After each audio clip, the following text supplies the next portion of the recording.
다 같이 성경을 들고 일어서시기 바랍니다. 봉독해드릴 하나님의 말씀은 신약성경 에베소서 5장 28절에서 30절 말씀까지를 제가 봉독해드리겠습니다. 이것은 하나님의 말씀입니다. 이와 같이 남편들도 자기 아내 사랑하기를 자기 자신과 같이 할지니 자기 아내를 사랑하는 자는 자기를 사랑하는 것이라. 누구든지 언제나 자기 육체를 미워하지 않고 오직 양육하여 보호하기를 그리스도께서 교회에게 함과 같이 하나니 우리는 그 몸의 지체임이라. 아멘. 네, 앉으시기 바랍니다. 오전 예배 시간에는 남편이 아내에게 행해야 할 윤리적 지침에 대해서 25절에서 27절 말씀에 대한 내용에 대해서 제가 말씀을 드렸습니다. 남편들은 아내 사랑하기를 그리스도께서 교회를 사랑하신 것 같이 사랑하라라고 하는 말씀의 의미에 대해서 여러분들에게 말씀을 드렸습니다. 그리스도께서 교회를 사랑하신 것은 교회를 위하여 자신의 목숨을 이제 주신 그 사랑을 말하는 것이다 라고 제가 말씀을 드렸고요. 그 다음에 이제 26절과 27절은 그리스도께서 교회를 위해서 자기 몸을 주신 십자가의 희생에 대한 그 목적에 대해서 이제 26절과 27절은 헬라어의 본문에 보면은 희나절이라고 목적절을 이끄는 종속 접속사로 이제 시작이 됩니다. 그래서 26절 시작할 때 희나로 시작이 되고 27절에 시작될 때도 희나라고 하는 종속 접속사가 들어가고 그 다음에 이제 27절에 거룩하고 흠이 없게 그 앞에 희나라고 하는 종속 접속사가 들어가서 헬라어 원문을 보면은 이것이 26절에 그리스도께서 교회를 위하여 자신을 주신 것 같이 하라라고 하는 그 목적을 설명해 주는 것이 26절과 27절이구나라고 하는 것을 우리는 이제 구문론을 통해서 신화절 3개를 가지고 우리는 이해할 수가 있습니다. 그래서 그리스도께서는 교회를 위하여 자신을 주시고 그 자신을 주신 목적은 십자가의 죽으심으로 교회를 깨끗하게 했고 그 다음에 거룩하게 하셨고 그 다음에 그 영광스러운 교회로 세우기 위해서 티나 주름 잡힌 것이 없고 그 다음에 거룩하고 흠이 없게 하기 위하여 그리스도께서는 자신을 십자가에 내어주셨다라고 하는 그 내용입니다. 그래서 남편들이 아내를 사랑할 때 그의 어떤 인간의 감정이나 조건이나 혹은 어떤 이기적인 관계에서 아내를 사랑하라는 것이 아닙니다. 그리스도께서 교회를 위하여 희생하시고 헌신하신 그 아가페 사랑, 그 사랑의 정신으로 남편들은 아내를 사랑하라라고 이렇게 제가 오전에 말씀을 드렸습니다. 이것은 사실 인간적으로는 도저히 흉내낼 수 없는 그런 사랑이라고 여러분들에게 말씀을 드렸고 그럼에도 불구하고 남편들이 그런 사랑을 실행하라라고 하는 것은 이제 에베소서 5장 18절에 기록된 오직 성령에 의하여 충만하게 되어질 때에만이 가능하다라고 하는 이제 이 부분에 대해서 말씀을 드렸습니다. 지금 이제 에베소서 주예를 제가 이제 이번 시간이 50번째 시간입니다. 50번째 시간, 50번을 제가 지금 설교를 하고 있는데 에베소서 5장 18절에 제가 오직 성령에 의해 충만하게 되어라라고 하는 본문을 설명할 때 5장 18절 한 절을 설교를 하고 제가 19절로 금방 안 넘어갔어요. 19절로 넘어가는데 14시간 걸렸어요. 14시간. 그래서 제가 성령 충만 시리즈로 너무나 성령 충만이 중요하기 때문에 이제 그 부분에 대해서 14시간을 주제 설교로 하다가 나는 이제 15시간, 16시간째에 비로소 5장 19절로 넘어가서 제가 이제 그 본문을 제가 주예를 지금 이제 가정주치까지 이어서 지금 하고 있습니다. 그래서 5장 18절에 그 알라 플레루스세 엔 푸뉴마티 오직 성령에 의하여 계속적으로 충만하게 되어라. 이제 본문을 문법적으로 자세하게 읽으면 이렇게 자세한 그 이해가 됩니다. 그렇게 될 때 이 성령 충만함이 우리 그리스도인들의 신앙생활에 있어서 핵심적인 사안입니다. 그냥 하면 되고 안 해도 되는 그런 게 아니라 늘 그렇게 해야 되는 명령형이고 수동태고 현재형이라고 하는 이 성령 충만함을 되어져라라고 하는 그런 의미를 여러분들이 잘 기억을 해야 되고요. 그래서 이 성령 충만해져야 된다라고 하는 이 말씀을 가지고 지금 가정의 준칙에 이 본문까지 끌고 들어와야 되는 거예요. 그러니까 뭐 성령 충만이 따르고 또 가정의 준칙에 대해 있는 말씀이 따로가 아니라 성령 충만은 구원받은 그리스도인들이 이 세상을 살아가면서 빼놓아서는 안 돼. 한시라도 멈춰서는 안 돼. 계속적으로 성령에 의하여 충만함을 받아야 된다. 이러면서 성령의 충만을 받으면서 이제 에베소서 5장 22절에서 6장 4절까지는 가정 안에서 가족들 간에 지켜야 할 준칙들, 표준이 되는 규칙들이라는 말이에요. 모든 그리스도인들의 가정은 이제 이렇게 가정 안에서 각자가 구성원들이 이러한 그 규범들을, 의무들을 잘 감당해야 된다고 하는 것입니다. 그래서 5장 18절의 성령 충만함과 가정에 대한 이 규칙은 떼어놓으면 안 돼요. 연결된 거예요. 그러니까 성령 충만은 사회에서뿐만이 아니라 가정 안에서도 부부관계, 부모와 자녀, 그 다음에 형제들 간에 모든 삶의 전 영역에서 알라 플레루스세 엔 프니마티 오직 성령에 의하여 혹은 성령 안에서 항상 계속해서 충만해져야 된다라고 하는 그런 말입니다. 이번 시간에는 오전 시간의 말씀과 이어지는 말씀입니다. 바울은 에베소 교회 성도들에게 남편들에게 가정 안에서 지켜야 할 준칙에 대해서 또다시 하나 말씀하고 있는 게 28절부터 30절까지입니다. 자, 우선 에베소 헬라 원문에 보면은 이제 28절에서 29절이 한 문장으로 떨어지는데 제가 30절까지를 포함을 했습니다. 30절까지를 포함을 했는데 내용상으로 볼 때 이제 그렇게 해서 제가 이제 집어넣습니다. 자, 우선 28절에서 30절의 요점은, 중요한 요점은 뭐냐면 남편들이 자기 아내를 사랑함에 있어서 자기 자신을 사랑하는 것 같이 사랑하라는 거예요. 오전 예배에는 그리스도께서 교회를 위하여 자신을 주신 것 같이 사랑하라라고 한 부분에 대한 말씀을 살펴봤는데, 이번 시간에는 남편들은 자기 자신을 사랑하는 것 같이 아내를 사랑하라라고 하는 말입니다. 자기 아내를 진정으로 사랑하는 자는 곧 자기를 사랑하는 것이라고 이렇게 이제 본문에는 말을 하고 있습니다. 사람들은 누구든지 자기를 미워하는 사람이 없지요. 그래서 자기 자신에 대해서 반대한 마음을 가지고, 그 다음에 이제 29절에 나오는 것처럼 정상적인 사람들은 자기 자신을 양육하고 그 다음에 보호하는 사람이라고 했습니다. 그런데 바울은 이렇게 자기 사랑에 대한 이야기를 하면서 이러한 태도는 그리스도께서 교회를 위하여 가지는 태도와 같은 것이다 라고 이렇게 말을 하고 있습니다. 왜 그러면 그리스도도 이제 교회를 그렇게 양육하고 보호할 수밖에 없을까요?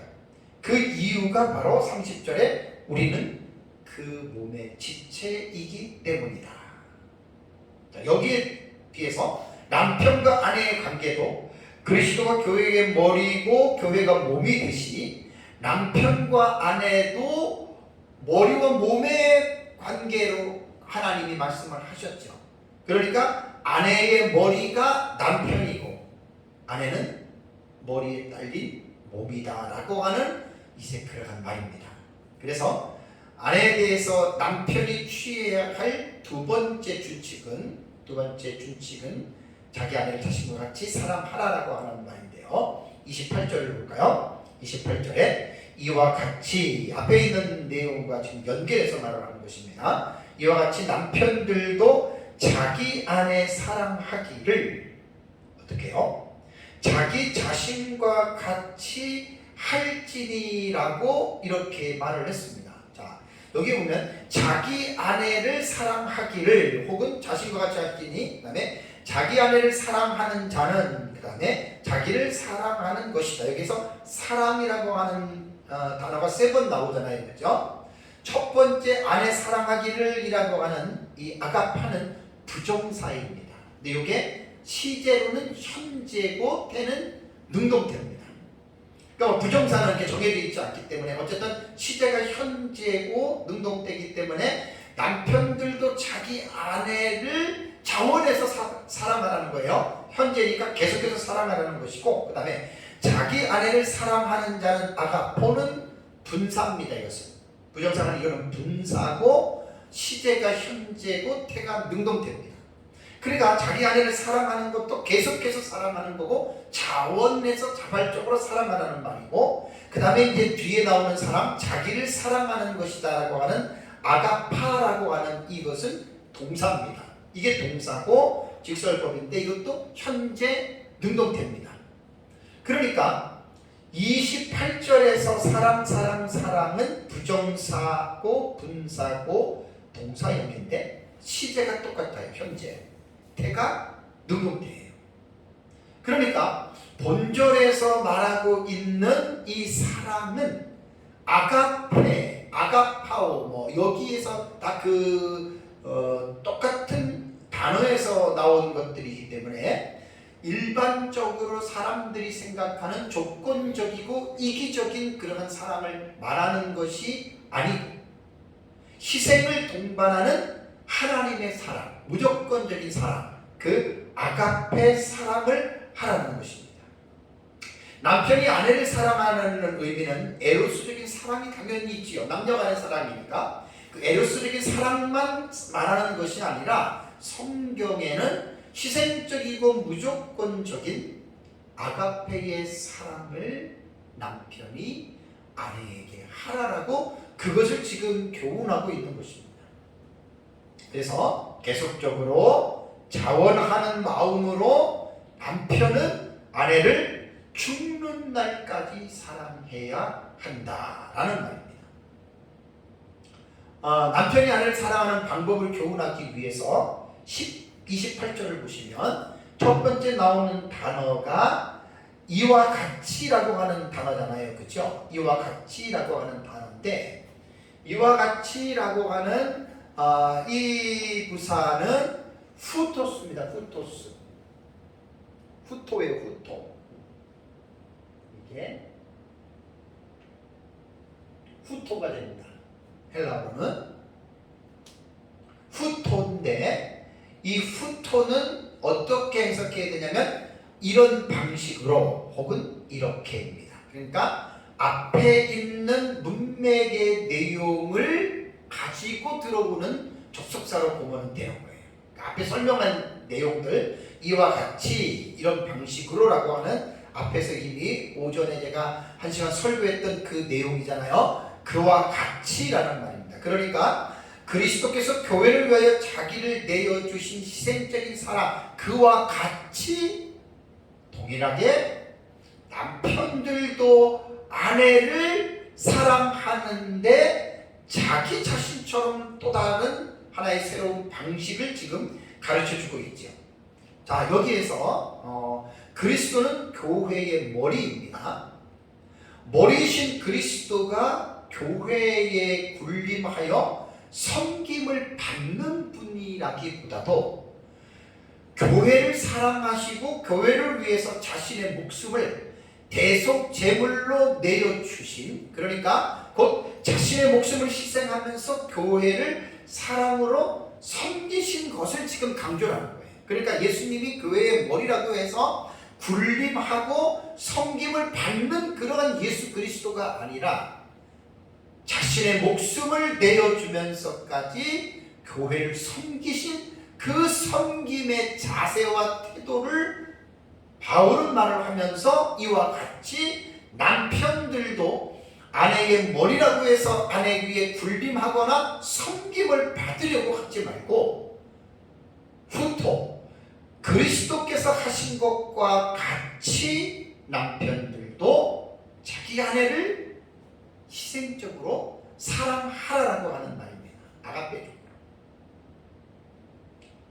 또다시 말씀을 드리면 그리스도께서 교회를 사랑하신 것 같이 남편이 아내를 사랑한다고 하는 것이 얼마나 힘든 일인지 모릅니다.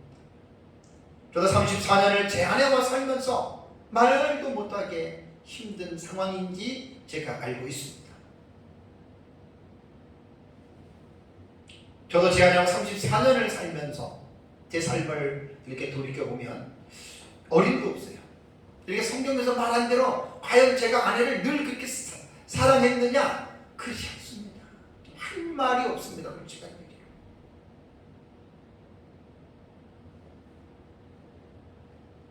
물론 아내와의 34년 동안의 결혼 생활을 통해서 전혀 안 했다는 말은 아닙니다.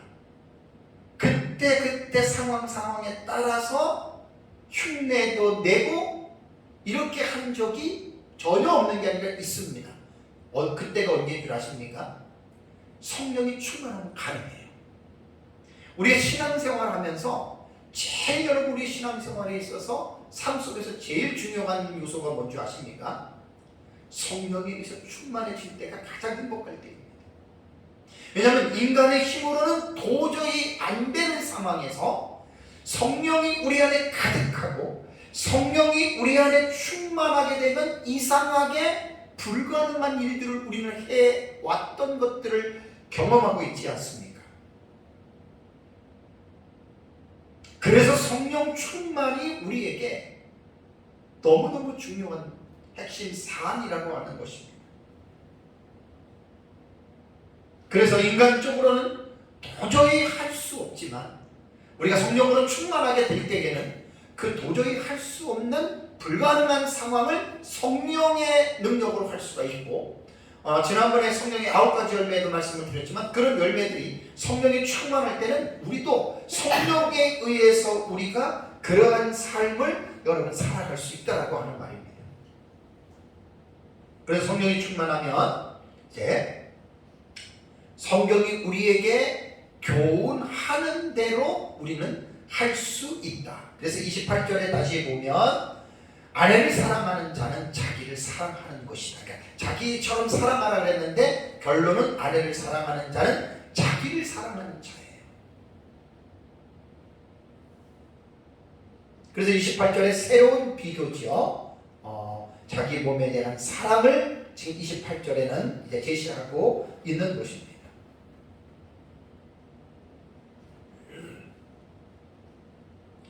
그러면 자기를 사랑하는 자는 어떠한 자기에 대한 태도를 가질까요? 그게 29절에 나와요. 29절을 볼까요? 이제 아내를 자기 자신처럼 사랑해야 되는데 아내를 그렇게 사랑하는 자는 자기 자신을 사랑하는 자인데 그럼 자기를 사랑하는 자기애는 어떻게 나타날까요? 29절을 보시면 누구든지 언제나 자기 육체를 미워하지 않고 오직 양육하여 보호하기를 그 다음에 그리스도께서 교회에게 함과 같이 하나니라고 하는 이제 29절의 내용을 이제 집중적으로 살펴봐야 됩니다. 여기에서 29절에는 자기 자신을 사랑하는 것이 어떤 것인지 두 가지 동사를 사용해서 교훈하고 있습니다. 자, 29절의 동사가 뭐죠?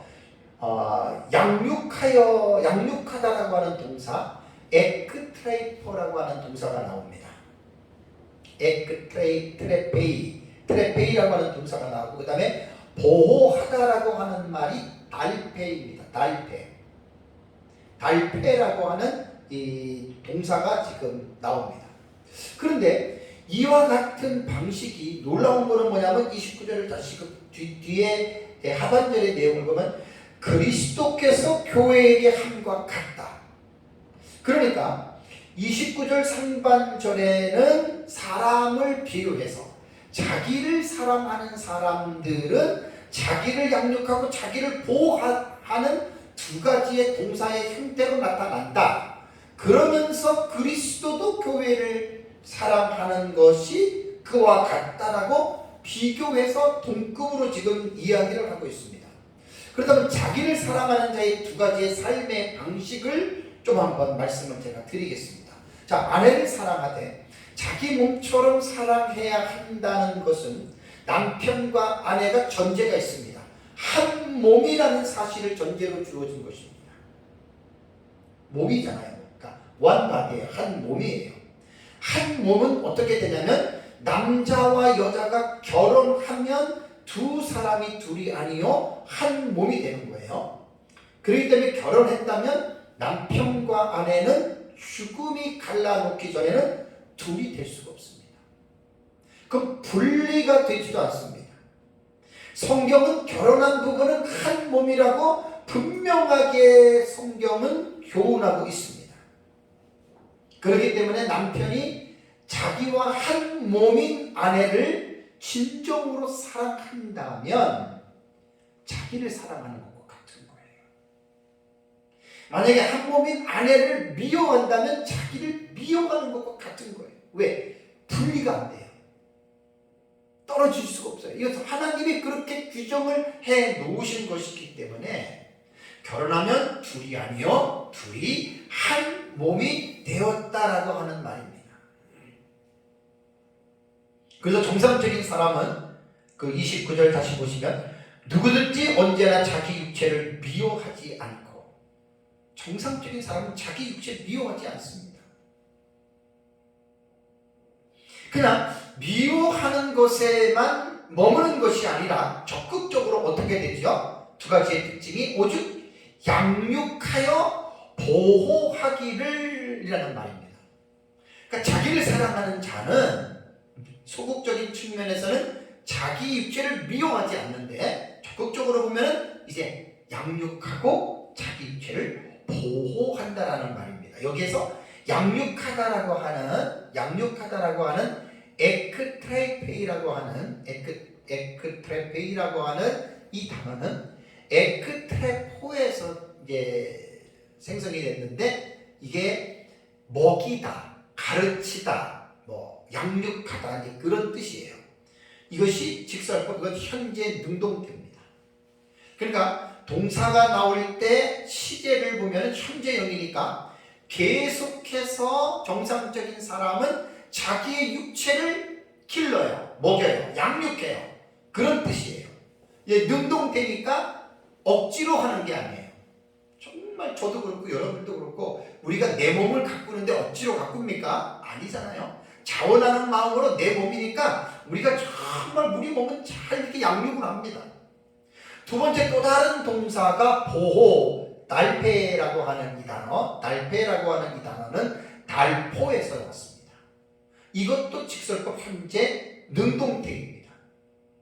이 달포는 신약 성경에 2번 나와요. 에베소서 본문 1번 하고 데살로니가전서 2장 7절에 나오는데, 데살로니가서 전서 2장 7절에는 유모가 자녀를 기름과 같이 기르다라고 하는, 양육하다라고 하는 것을 기름이라고 번역을 했습니다. 그러니까 이 두 동사가 다 직설법 현재 능동태이기 때문에 정상적인 사람이라면, 자기를 사랑하는 사람이라면 자기를 육체를 미워하지 않고 자기 육체를 잘 길러요, 양육해요. 그리고 자신의 몸을 잘 보호한다 그 말입니다. 저도 마찬가지고 여러분들도 마찬가지고 억지로 능동태이기 때문에 억지로 내 몸을 관리를 안 해요. 자원하는 마음으로 관리를 한다. 배고프면 알아서 내가 먹고, 추우면 알아서 내가 옷을 입고, 불편한 게 있으면 알아서 자원하는 마음으로 내가 내 몸을 보호하고 내 몸을 기른다, 양육한다라고 하는 말입니다. 억지가 아닙니다. 그런데 조금 전에 말씀드린 대로 29절을 다시 보세요. 그리스도께서부터 보세요. 그리스도께서 교회의 함과 같이 하나니. 자, 요 지금 본문은 원문에도 보면은 이 29절 하반절에는 동사가 사실 없어요. 동사가 없잖아요. 그죠? 그리스도께서 교회에게 한 것 같다. 요것만 나오잖아요. 그죠? 동사가 없는 거예요. 그러니까 이거는 비교절입니다. 앞에 누구든지 자기 육체를 미워하지 않고 양육하여 보호하는 그 사람들 요것과 그리스도께서 교회에게 함을 같이 비교하니까 동사가 나오지 않잖아요. 뒤에. 그러니까 비교절에는. 그래서 이 동사는 앞에서 말하고 있는 양육하여 보호하기라고 하는 이 동사를 같이 첨가해서 해석을 하는 거예요. 우리가 본문은. 그래야지 29절이 우리가 이해가 됩니다. 다시 말씀을 드리면 정상적인 사람들을 기준으로 볼 때 자기를 사랑하기 때문에 자기 육체를 미워하지 않고 자기 몸을 양육하고 보호하는 것처럼 마찬가지로 그리스도께서도 자신의 몸된 교회를 미워하지 않고 몸된 교회를 양육하고 몸된 교회를 보호하고 있다. 이것은 already입니다. 이미 그리스도께서 십자가에 죽으시고 부활하시고 승천하심으로 하나님 무덤편에 앉으심으로 자신의 교회를 이미 양육하고 보호하기를 already 이미 시작했고 지금도 양육하고 보호하는 것이 진행 중이고 그 다음에 예수 그리스도의 재림으로 말미암아 마지막 날 부활과 변화를 통해서 이제 그 양육과 보호가 완전하게 마무리되는 거예요. 완전하게 마무리될 때는 교회가 온전한 신부로 영광스러운 교회로 티나 주름 잡힌 것이 없고 흠이 없는 점도 없고 흠이 없는 완전한 그리스도인의 공동체 하나님의 나라의 교회가 이제 그리스도 앞에 이제 드러난다라고 하는 이제 그러한 말입니다. 그래서 바로 그리스도께서도 자신의 몸된 교회를 양육하고 보호하신다라고 하는 것입니다. 그렇다면 그리스도와 교회의 관계는 어떤 관계일까요? 에베소서 1장에서 다 설교를 했습니다. 다시 한번 본문을 볼까요? 에베소서 1장 22절과 23절을 보십시오. 다 우리가 에베소서 본문 제가 주에 설교할 때 다 했던 말씀인데 에베소서 1장 22절과 23절을 보면 또 만물을 그의 발 아래에 복종하게 하시고 그 다음에 그를 누구냐면 예수 그리스도입니다. 만물 위에 교회의 머리로 삼으셨느니라. 그러니까 예수 그리스도가 교회의 머리다라고 말했고 23절에는 교회는 그의 몸이니. 그러니까 그리스도는 교회의 머리고 교회는 머리에 달려있는 몸이다. 이게 에베소서에서 말하는 그리스도와 교회와의 관계입니다. 자, 30절을 볼까요? 오늘 30절. 우리는 뭐라 그랬습니까? 그 몸의 지체임이라 라는 말입니다. 자, 그럼 다시 29절을 보면 정상적인 사람이라면 누구든지 자기 육체를 미워하지 않고 양육하여 보호하는 것, 보호를 한다라고 했는데 왜 그렇죠? 몸이 자기 거잖아요. 육체가 자기 거잖아요. 근데 자기를 미워할 수가 없죠. 남은 내가 미워할 수 있어도 자기는 미워하지 않잖아요. 남에게는 뭐 그 사람이 굶어 죽어도 관심을 안 가져서 내가 배고프면 내 배고픔을 채우잖아요. 그러니까 이건 자기를 사랑하는 거예요. 이거는 그 자기 사랑이 나쁜 게 아니에요. 자기 몸이기 때문에 그렇다는 이야기예요. 자기 몸이기 때문에 자기가 사랑한다는 이야기예요. 자, 마찬가지로 그리스도께서 교회에게 한 것 같다라고 하는 말은 왜 그리스도가 교회인 우리를 사랑하는 줄 아십니까? 조금 전에 말씀드린 대로 교회는 그리스도의 몸이고 그리스도는 그 몸의 머리이기 때문에 하나란 말이에요. 그래서 그리스도와 교회의 우리는 떨어진 게 아니라 머리와 몸이 연결되어 있듯이 에베소는 그걸 강조하는 거예요. 연결되어 있는 거예요. 그리스도가 우리의 머리고 우리는 그의 몸이에요. 그러니 당연히 머리가 되신 그리스도께서도 자신의 몸인 교회, 교회 그러면 믿는 자들이 다 들어가잖아요. 저 여러분 다 들어가요. 한 사람도 빼놓지 아니하고 예수님은 차별하지 아니하시고 모든 몸의 지체들인 성도들을 양육하고 그분이 지금 보호하고 계신다라고 하는 사실입니다. 몸이기 때문에 그렇다는 거예요. 예수님은 교회의 머리로서 교회가 그분을 경배하고 그분을 섬기는 섬김을 받으시는 분이십니다. 그리고 섬김만 받는 분이 아니라 동시에 자기의 몸이기 때문에 교회를 소중히 여기시고 교회가 온전히 성장하도록 양육하시고 혹여나 교회에 어떠한 외부적인 공격이나 안 좋은 일이 들어올 때 그 교회를 보호하고 계시는 분이시다 라고 하는 말입니다. 시편 23편을 보면 내가 사망의 음침한 골짜기를 다닐지라도 해를 두려워하지 아니할 것은 주께서 나와 함께 하심이라는 말이 있죠. 왜? 여호와는 나의 목자가 되셨기 때문에 목자이신 여호와는 양된 우리를 한시라도 방관하지 않습니다. 그리스도가 우리의 교회의 머리고 우리는 그의 몸이기 때문에 우리는 그 몸의 지체이기 때문에 머리가 되신 그리스도는 우리를 항상 양육하고 그분이 보호하신다라고 하는 말입니다. 그래서 에베소서 5장 23절에 지난주에 말씀 봤잖아요. 그가 바로 몸의 구주시니라. 예수 그리스도가 교회의 구세주이시기 때문에 그분은 교회를 양육하고 끝까지 보호하신다. 여러분 꼭 믿으셔야 됩니다. 세상에서 아무도 나를 모르고 나 혼자인 것 같아도 그렇지 않습니다. 우리의 머리가 되시는 그리스도는 결코 우리를 방관하지 않으십니다. 꼭 믿으시기 바랍니다.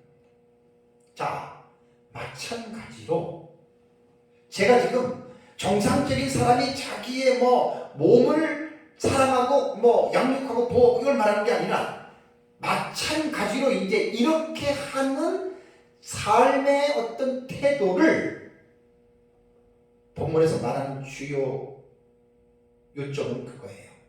남편들도 자기 아내를 양육하며 보호해야 한다라고 하는 말입니다. 이걸 본문이 우리에게 지금 교훈하고 있는 것입니다. 이것도 이렇게 가능하게 된 그 이유가 있는데 5장 23절을 보십시오. 5장 23절을 보면 이는 남편이 아내의 머리 됨이 그리스도께서 교회의 머리 됨과 같음이라고 그랬잖아요. 그러니까 교회의 머리가 그리스도고 교회는 몸이에요. 아내의 머리는 남편이고 아내는 남편의 몸의 일부예요. 그러니까 두 가지의 공통 분모는 뭐지요? 둘이지만 한 몸이라는 거예요. 원바디예요. 여자 입장에서 하나님, 여자가 무슨 남자보다 열등해서 하나님이 남자를 머리로 삼고 여자를 하대하는 개념으로, 굴종하는 개념으로 아래다가 뒀습니까? 라고 혹시 생각할 수 있는 여자분들이 있을지 모르지만 절대로 그런 거 아닙니다. 오전에 말씀드린 대로 하나님께서 남편을 아내의 머리로 삼으신 그것은 창조 질서에 따른 것입니다. 창조 질서입니다. 먼저 하나님이 남자를 만들었고 남자의 몸 갈비뼈로 여자를 만들었습니다. 창조의 질서입니다. 순서입니다. 그리고 하나님은 남편에게 책임있게 아내를 돌보고 섬기라고 책임있는 권위, 오소리티를 남자에게 준 거예요. 그런데 남자들이 이 하나님의 본뜻을 알지 못하면 괜히 나는 너의 머리야, 너는 내게 복종해야 돼, 말씀의 본래의 의미도 모르고 이걸 무기로 삼아가지고 연약한 아내를 휘어잡는 못된 남자들도 꽤 있습니다. 그 성경을 잘못 읽어서 그래요. 앞뒤 문맥을 다 읽고 가정에 대한 규칙의 말씀들을 다 연구하다 보면은요, 절대로 남성 우월주의도 아니고 가부장적인 체제로서 이 본문을 읽으면 절대로 안 돼요. 하나님은 남자나 여자나 동등한 존재로, 평등한 존재로 만드셨고 어느 한쪽이 지배를 하고 지배를 당하는 관계가 아니라 5장 21절에 그리스도를 경외함으로 피차 복종하는 관계로 하나님이 우리를 지으셨다라고 하는 사실입니다. 그래서 남편이 중요한 게 결론으로 들어가면 뭐냐면, 남편이 아내를 사랑하되, 두 번째 세운 규칙은 뭐죠? 누구처럼? 자기 자신처럼 아내를 사랑하는 거예요. 그래서 자기 자신처럼 아내를 사랑하는 두 가지의 동사가 양육하는 것이고 보호하는 것이라고 말씀을 드렸죠. 그러니까 아내를 이제 그렇게 사랑해야 되는 거예요. 하나님이 내게 주신 복된 파트너인 돕는 배필인 아내를 내 몸을 양육하고 보호하듯이 그와 같이 이제 아내를 남편이 그렇게 양육하고 보호하라는 것입니다. 이것은 그리스도께서 교회를 양육하고 보호하는 것과 동일한 논리입니다.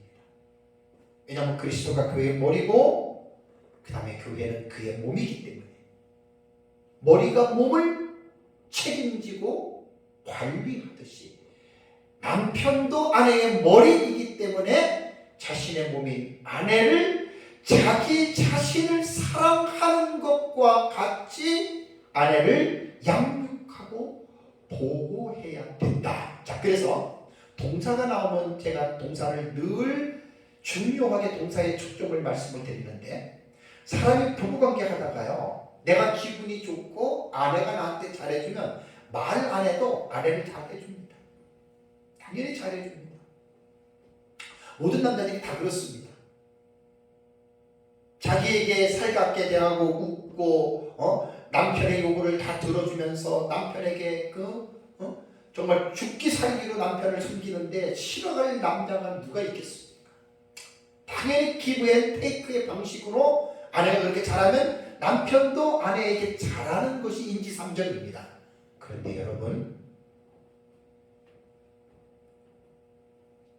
만약에 아내가 남편을 그렇게 대하지 못하고 살갑게 대하지 못하고 퉁명스럽게 대하고 남편을 무시하고 남편이 싫어하는 행동을 하고 또 잘못했다라고 생각을 해보십시오. 남편 말에 대꾸하고 복종도 안 하고,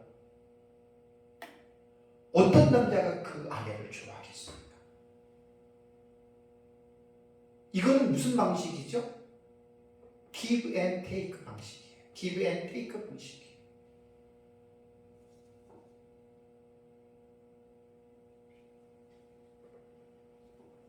여기에 보면 보호하다, 양육하다라고 하는 에크트레페이하고 그 다음에 보호한다라고 하는 달페이라고 하는 이 단어는 동사가 시제로 볼 때 뭐라고 그랬어요? 현재 시제고, 태로 볼 때는 뭐라고요? 능동태. 왜 제가 헬라어 동사가 나오면 법과 시제와 태를 강조하는 줄 아십니까? 조금 전에 말씀드린 대로 give and take의 사고 방식으로 볼 때에 아내가 잘해주면 잘해주지만 아내가 잘못해주면 남편도 못해준단 말이에요. 모르겠습니다. 저 같은 경우는 제 아내한테 그렇게 지금까지 그런 방식으로 살았던 것 같아요.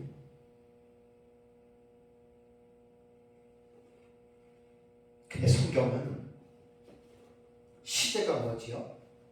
현재라 그랬죠. 항상 아내가 남편의 마음에 들게끔 하지는 않습니다.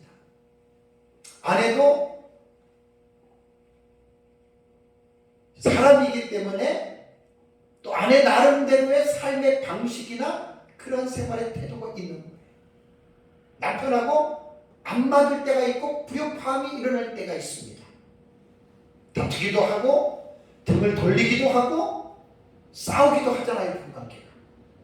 부부싸움은 칼로 몰배기지만 그렇게 되면 주고받는 사고방식 체제에서 볼 때는 아내가 나한테 좋은 것들을 주지 못할 때에는 남편 입장에서 아내를 사랑하기가 쉽지 않습니다.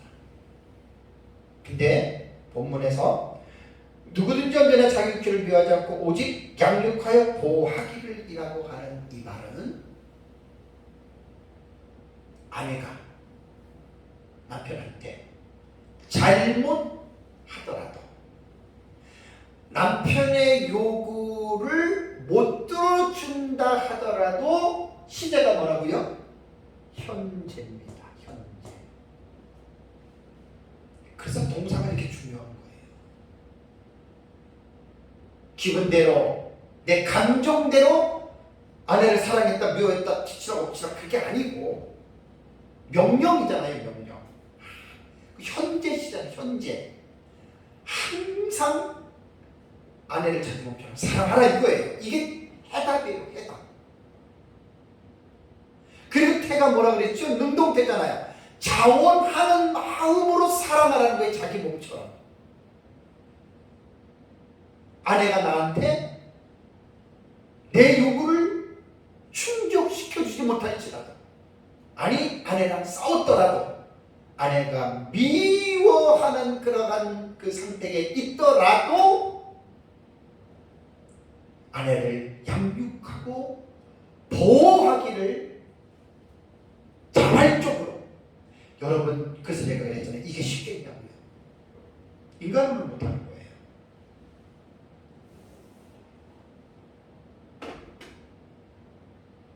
인간적으로는 못하는 겁니다. 그래서 성령 충만이 필요하다는 거죠. 저는 헬라어 동사를 보면서 시상과 태를 보면 많은 감동을 받습니다. 지난주에도 아내는 남편에게 교회가 그리스도에게 복종하듯이 복종하라. 중간태라 그랬죠. 중간태. 히포타소에스세 중간태입니다. 중간태는 자기 자신을 위해서 움직이라는 이야기예요. 자기 자신을 위해서. 그리고 능동적으로 그 일을 하라는 거예요.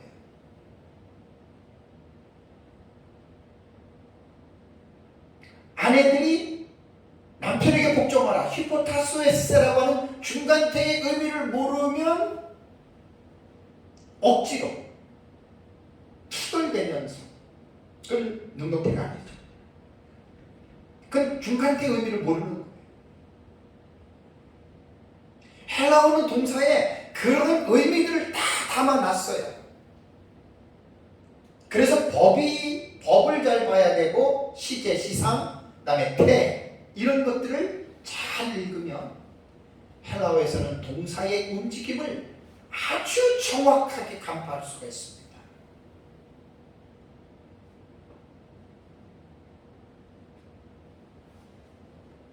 지난주도 말씀을 드렸고 오늘도 말씀을 드렸지만 아내가 남편에게 복종하는 것은 그리 어렵지 않아요. 단순하잖아요. 하기 싫어도 남편이 하자 그러면 그렇다고 뭐 진리를 벗어난 건 말고 그냥 이렇게 따라주면 좋은데 남편이 아내를 사랑하는 것은 이거는 비교가 안 됩니다. 이건 진짜 힘듭니다. 여러분 한번 가만히 생각해 보십시오. 여자분들 남편이 이렇게 아내를 사랑하는 게 이게 쉽겠습니까 이게? 아닙니다. 그래서 제가 지난주에도 얘기를 했고 이번 주도 얘기를 하지만 가정의 준칙대로 우리가 살아가려면 성령 충만함을 받는 길 외에는 없어요. 우리가 신앙생활하면서 성령 충만할 때는 확 하기 싫고 막 짜증나고 그래도 금방 이게 마음이 부드러워지잖아요. 성령이 충만해서 그런 거예요. 늘 항상 충만하면 여러분 이거 감당할 수 있습니다. 남편도 감당할 수 있고 아내도 감당할 수 있습니다. 그러나 성령 충만하지 않으면 못합니다. 그림의 떡입니다. 오늘은 남편에 대한 메시지이기 때문에 남편에 대한 부분에 대해서 말씀을 제가 전하고 있습니다. 모든 남편들은 하나님께서 은혜로 주신 돕는 배필인 아내를 마음을 다하여 사랑해야 합니다. 이게 하나님이 명령한 겁니다. 사도 베드로는 남편들에게 권면합니다. 우리 베드로전서 3장 7절을 볼까요? 베드로전서 3장 7절 보면 남편들에게 뭐라고 권고를 하냐면 남편들아 이와 같이 지식을 따라 너희 아내와 동거하고 그랬습니다. 결혼생활 그냥 자기 마음대로 사는 게 아니에요. 결혼생활에 합당한 지식이 있어요.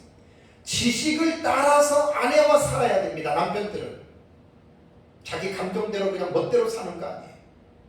이게 이제 지식이라고 하는 말이 성경에서 교훈하고 있는 내용들이에요. 지식을 따라 아내와 동거하고 그 다음에 아내를 더 연약한 그릇이요. 그 다음에 또 생명의 은혜를 함께 이어받을 자로 알아 귀히 여기라 이거예요. 이거는 모든 결혼한 남성들에게 그리스도인들인 모든 결혼한 남성들에게 동일하게 주어지는 말이에요. 여자를 열등하게 보거나 여자를 무시하거나 여자를 하대하거나 뭐 심지어는 때린다고 하는 사람인데 그 짐승보다도 못한 사람이에요. 아내는 아내가 얼마나 많이 배웠냐, 얼마나 잘생겼냐, 돈이 있느냐, 빼끈한 것 그런 걸 따지는 게 아니에요. 결혼했다면 하나님이 내게 주신 배필이라면 아내가 나한테 잘해주도 못해도 그런 게 따지는 게 아니에요. 아내라면 결혼했다면 그 하나 자체만으로도 우리는 하나님께 복을 받고 은총을 받은 자라는 말입니다. 그거를 말씀을 통해서 분명하게 생각을 하고 귀하게 여겨줘야 돼요.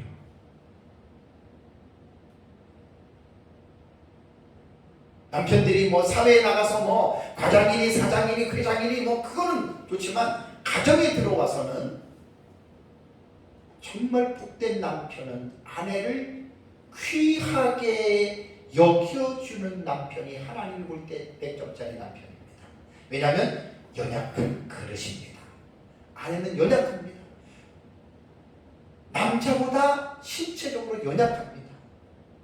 제가 지난주에 말씀을 드렸습니다. 그리고 연약한 뿐만 아니라 생명의 은혜를 함께 이어받을 자입니다. 나와 함께 하나님의 나라를 영원한 하나님의 나라를 유업으로 함께 받아 누릴 나의 배필입니다. 나의 한 몸입니다. 그렇기 때문에 아내는 귀한 거예요. 제가 이번 주에도 설교를 준비하고 묵상하고 하면서도 내 자신을 34년 동안 제 아내로 살았던 삶을 여러분들은 모르잖아요. 저는 알잖아요. 저는 이렇게 못 살았습니다.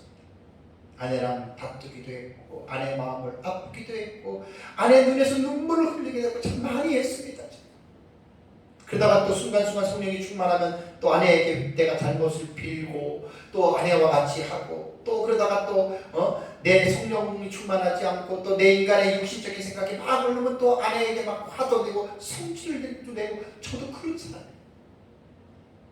34년의 인생의 나그네의 길을 같이 걸어오면서 오전에도 말씀을 드렸지만 나는 다시 태어나도 당신만을 사랑해. 이거는 진짜 내 감정으로 고백하는 게 아니라 34년의 삶을 통해서 더군다나 하나님의 말씀 앞에서 남편으로서의 고백을 합니다. 사람들에게 좋게 보이려고 그런 뜻 전혀 없어요. 하나님 앞에서 고백을 하는 거예요. 하나님 앞에서. 우리 자꾸만 조건들을 따져요.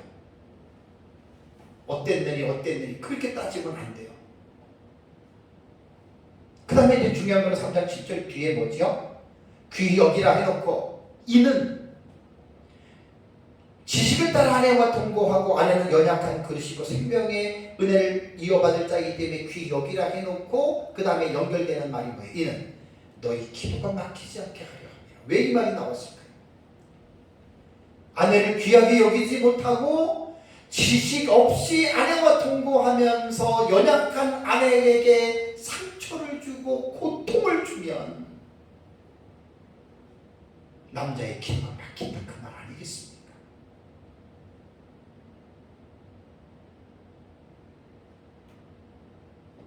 남자들이 오해해서는 안 될 것이 여자를 돕는 배필이라고 해서 자기만 도와주는 이 배필로 생각하면 큰일 납니다.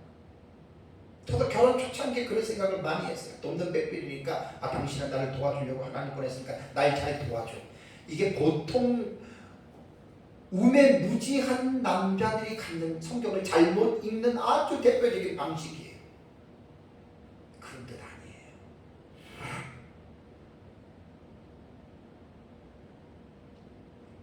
기도가 막히지 않게 하려 함이라고 하는 말은 특히 남편 입장에서 아내와의 관계를 조심해야 됩니다. 저도 옛날이죠. 아니라 사다가 이제 부부싸움하고 내가 회개 안 하고 그러면 기도 진짜 안 돼요. 기도가 안 나와요. 다 하나님 마음을 끙끙대다가 회개하고 또 아내한테 잘못하고 수도 없이 했습니다. 제가 성격이 급해가지고 거의 우리는 싸움 나가고 그러면 제가 막 먼저 이렇게 벌려놓고 막 내가 이제 그러는 건데 기도가 막힐 수 있다라는 말입니다. 다음에 우리 골로새서 3장을 볼까요? 골로새서 3장 19절. 아내를 자기 몸처럼 사랑하라고 하는 그 말씀에서 좀 더 확장을 시키는 겁니다. 골로새서 3장 19절 보면 남편들에게 주는 말씀입니다. 남편들아 아내를 사랑하며 그 다음에 괴롭게 하지 말라 했습니다. 괴롭게 하지 말라. 아내를 괴롭게 하지 말라. 괴롭게 하지 말라라고 하는 말이 피크라이네스세라고 하는 단어입니다. 기억나시죠? 플러스 현재 명령 기억나시죠? 플러스 이 매라고 하는 부정사입니다. 부정어입니다. 부정어. 아니다, 말하라 그런 뜻입니다. 피크라이네스세 이게 쓰게 하다, 괴롭게 하다라고도 되고 격분시키다 혹은 화나게 하다라고도 이 단어가 번역이 됩니다.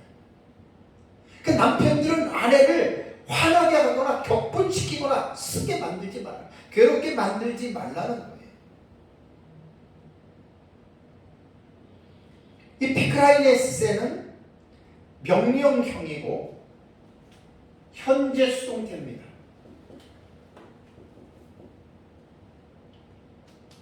명령이라고 하는 말은 모든 결혼한 그리스도인의 남편들이 이 말 순종해야 됩니다.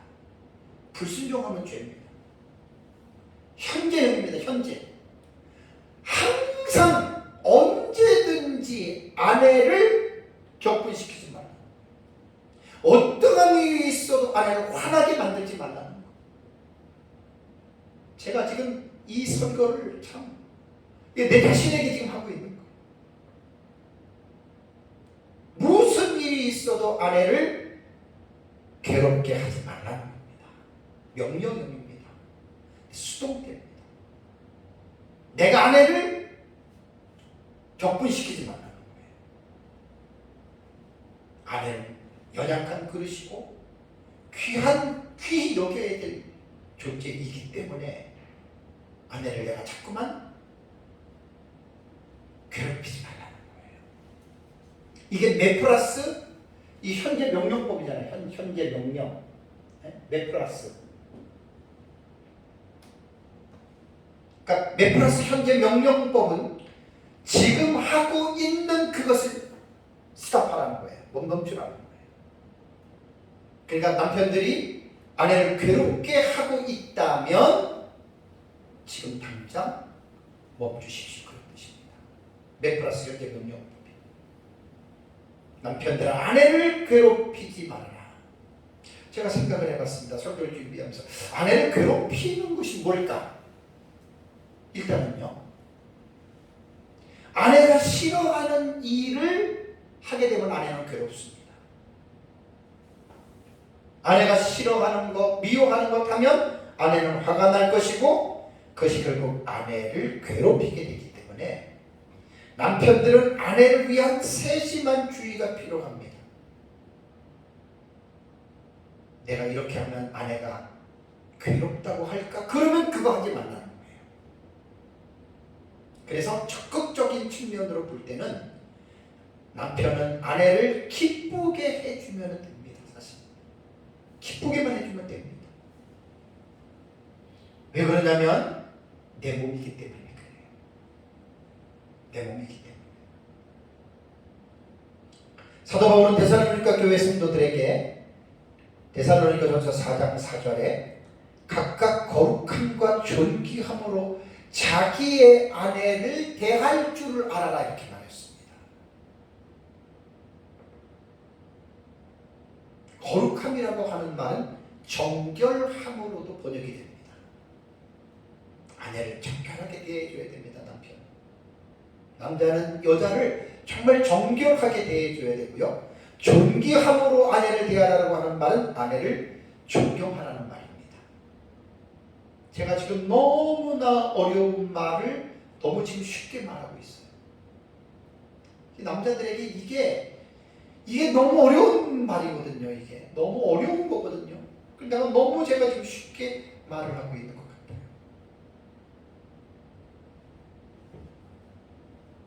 사랑하는 성도 여러분, 결혼한 남자라면 하나님께서 남편들에게 요구하고 있는 가정의 준칙들을 반드시 명심해야 됩니다. 오전의 말씀과 오후의 말씀, 하나님께서는 생명의 유업을 함께 이을 자로 돕는 배필인 아내를 남자에게 선물로 주신 겁니다. 그래서 결혼한 남편은 아내를 주신 하나님께 감사해야 되고, 아내를 주신 하나님 주신 아내를 귀히 여기고 괴롭히면 안 됩니다. 기도가 막힙니다. 그래서 하나님께서 명령하신 대로 아내를 사랑하는 것은 인간의 힘으로는 불가능하다고 했잖아요. 오직 성령에 충만하게 될 때만이 가능합니다. 그래서 남편들은 항상 성령에 의하여 충만한 삶을 살아가야 아내를 이렇게 성경에서 말하는 대로 아내를 대해 줄 수 있다라고 하는 말입니다. 그리고 해 아래에서 살아가는 동안에 하나님께서 허락하신 아내와 함께 즐겁게 살아가는 것이 그 남편이 하나님으로부터 받은 분깃입니다. 전도서 9장 9절에 내 헛된 평생의 모든 날 곧 하나님이 해 아래에서 내게 주신 모든 헛된 날에 내가 사랑하는 아내와 함께 즐겁게 살지어다. 돈이 없어도, 명예가 없어도, 소유가 없어도 그냥 아내와 즐겁게 살아가라 그 말입니다.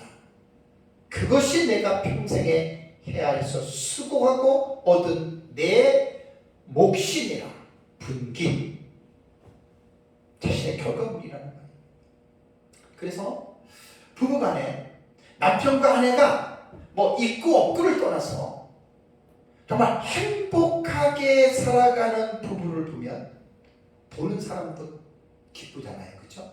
보는 사람도 즐겁잖아요. 그게 그 사람들이 받은 하나님의 복입니다. 부부가 서로 행복하게 살지 못하고 서로 싸우고 등 돌리고 이혼하고 차라리 안 만났으면 좋아할 뻔했던 관계였잖아요. 근데 그건 그 사람들이 몰라서 그래요. 그건 다 서로가 잘못했기 때문에 그래요. 남편이나 아내나 하나님의 말씀 안에 들어오면 모든 문제가 해결이 다 됩니다. 지난주부터 설교하는 가정의 준칙은 어느 가정의 한 사람에게만 강조하는 것이 아니라 가족 모든 구성원들이 동일하게 자기가 해야 할, 감당해야 할 그 행동의 준칙들이 있어요. 규칙들이 있다는 말이에요. 그것을 감당할 때 행복해지는 겁니다. 저도 내 남편으로서 아이들 셋이고 제 아내랑 살면서 설교할 때 이런 생각을 해봤습니다.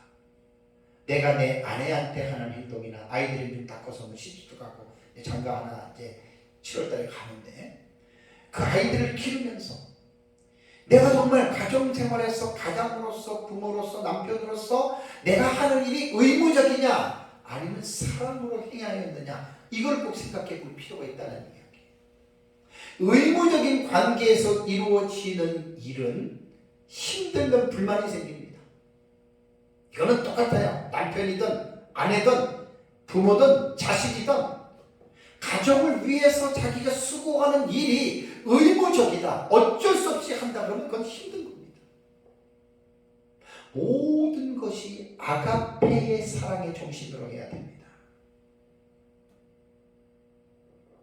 왜냐하면 지난주에도 말씀드린 대로 가족만큼 소중하고 복된 공동체가 어디 있습니까? 내가 가족들을 선택한 게 아닙니다. 부모가 자식이 부모를 선택했습니까? 하나님의 절대 주권 속에서 자녀들이 태어나고 부모와의 관계가 형성이 되는 것입니다. 하나님께서 남편들을 가정의 가장으로 세워주시고 아내의 머리로 주신 것은 가족을 사랑으로 섬기라고 하나님께서 그 가장의 위치에 앉게 하신 것이지 독재자처럼 군림하고 자기 마음대로 아내와 자식들을 좌지우지하라고 하나님께서 가장으로 세워준 것이 아니라고 하는 것을 남자들은 명심해야 됩니다.